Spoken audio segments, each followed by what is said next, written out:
Pertama, mari kita refresh kembali apa itu abutment. Jadi ini struktur abutment yang saya potong itu ya. Abutment terdiri dari ada wing wall, jadi ada bagian sayap di bagian tepi-tepinya. Kemudian ada approach slab, yaitu plat injak.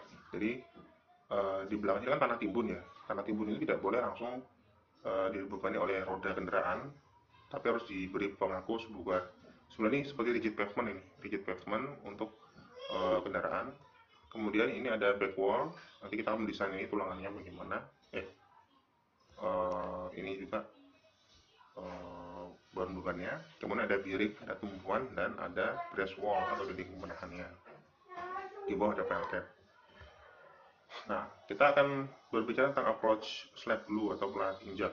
Nah, plat injak itu seperti ini ilustrasinya. Jadi akan dilewati oleh sebuah truk yang memasuki sebuah jembatan, maka disebut dengan approach atau pendekatan. Maka untuk kondisi maksimumnya kita mengasumsikan beban yang ada itu adalah dari satu as roda atau dari satu buah roda. Jadi tidak tidak dari semua roda, tapi dari sebuah roda yang ditaruh di sebuah tanah dengan memiliki kekuatan tertentu. Yang terjadi adalah seperti ini. Ini bebannya di sebagai beban titik, dan itu menjadi plat dua arah, yaitu plat dengan lendutan ke arah melintang maupun ke arah memanjang plat injak. Nah, ini bentuknya kalau dilihat dari arah melintang, maka plat injak ini menahan beban sebuah roda sebesar 112,5 kN. Angkanya ganjil karena standarnya sebuah sumbu gandar itu menahan 225 kN, itu standar dari SNI-nya ya, sehingga satu roda itu menahan setengahnya 112,5 kN gitu. Nah, yang terjadi seperti ini, jadi akan ada lendutan negatif maupun positif gitu ya. Yang kita hitung adalah momen maksimum akibat roda tersebut ini, yang nanti sebetulnya ini menggunakan teori sebetulnya itu beam on elastic foundation. Tapi nanti kita sudah ada sebuah rumus empirisnya bagaimana cara menghitung momen maksimum ini gitu. Jadi nggak begitu rumit gitu. Lalu beban roda ini itu dimodelkan seperti beban beban ya memang beban titik, tapi kan sebenarnya bidang kontaknya ban dengan plat itu kan jadi seperti ini ya, kayak bukan paling merata dengan lebar 2 kali jari-jarinya, jari-jari beban. Lalu di sini ada tebal aspal dan ada tebal plat injaknya gitu. Memang bidang kontaknya itu adalah selebar B, itu ya bidang kontaknya, tapi bebannya itu akan menyebar selebar B aksen. Coba kita zoom in. Nah, ini. Jadi B aksen ini adalah jari-jari persebaran beban yang itu melebar akibat adanya efek ini nih.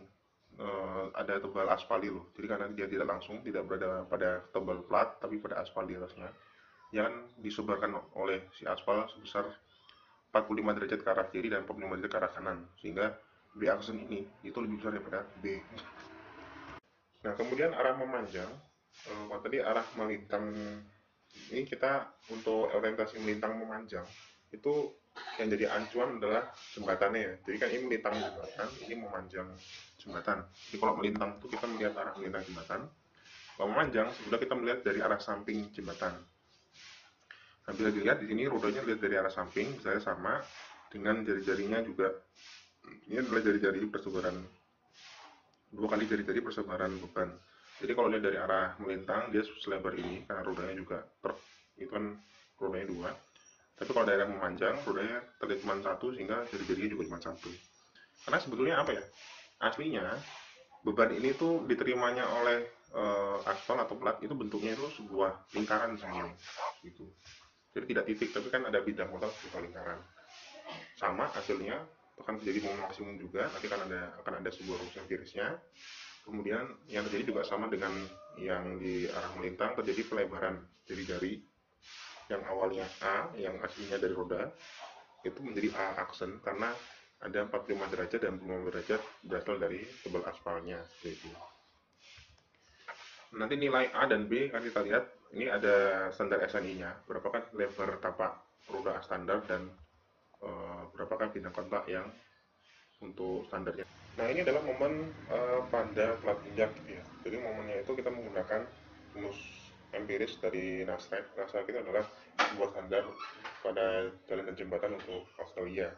Sejarahnya memang karena tahun awal tahun 90-an itu Indonesia itu dibantu oleh Australia untuk menerapkan bridge management system. Jadi banyak standarnya dari Australia. Nah, rumusnya adalah TT per 2 dikali 1 dikurang R kali akar 2 bagi lambda. Nah, TT per 2 ini apa? Jadi setengah dari besarnya ini. Setengah dari besarnya 112,5 kN. Jadi berat satu buah roda tadi bebannya.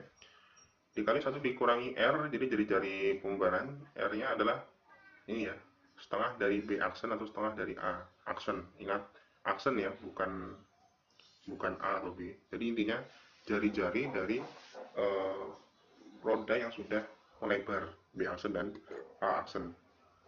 Nah, sedangkan faktor lambda adalah faktor interaksi kekakuan antara kekakuan plat beton dengan kekakuan tanah subgrade di bawahnya.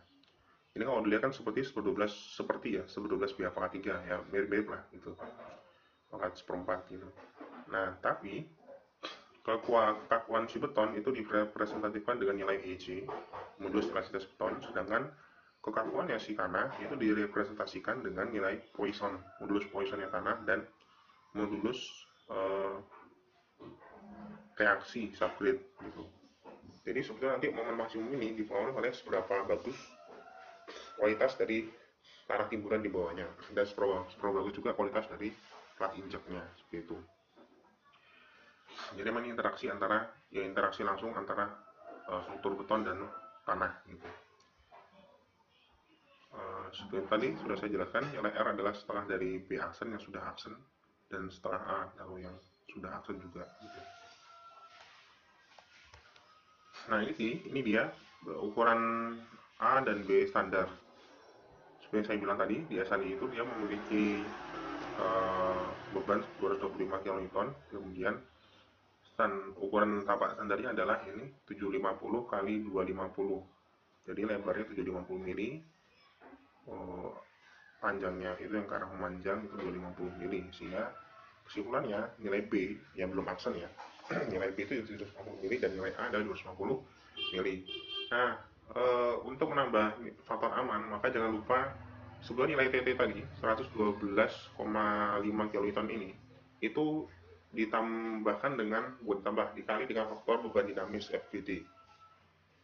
Jadi walaupun sebenarnya faktor beban dinamis ini kan fungsi dari panjang tali jembatan, tapi sekalian saja kita gunakan untuk plat injak yang memasuki jembatan. Dalam studi kasus kita karena tali jembatan kita masih 25 meter, maka FBD-nya 40%, 1,4-nya dari angka 112,5 kN. Nah ini dia. Oh iya, nilai KS tadi yang sudah kita bahas tadi, itu dapatnya dari mana? Itu sebetulnya berasal dari pengujian laboratorium sebetulnya ya. Jadi nilai KS itu adalah ini, jadi sampel tanah timbun diambil, diuji dengan plat CBR. Jadi dihitung dengan rumus ini 1,3 dikali E, modulus elastisitas tanahnya dibagi 1 min. Nilai Poisson tanahnya dikali 1 per akar A adalah luasan tanahnya. Apa sih itu modulus subgrade? Modulus subgrade itu adalah hubungan antara tekanan yang menekan tanah secara vertikal dengan defleksi yang terjadi pada tanah. Jadi percobaannya umumnya kalau tanah itu ditekan dengan sebuah plat pendorong CBR standar gitu ya, diberikan gaya sekian kilonewton dibagi dengan luasan, jadi dibagi dengan luasan plat kan jadi tekanan yang vertikal ke arah tanah, nanti kelihatan lendutan ke arah bawahnya itu berapa milimeter seperti itu. Di sini satuannya adalah KPA per milimeter, tapi yang kita gunakan dalam perhitungan nanti adalah satuannya kilonewton per meter pangkat 3.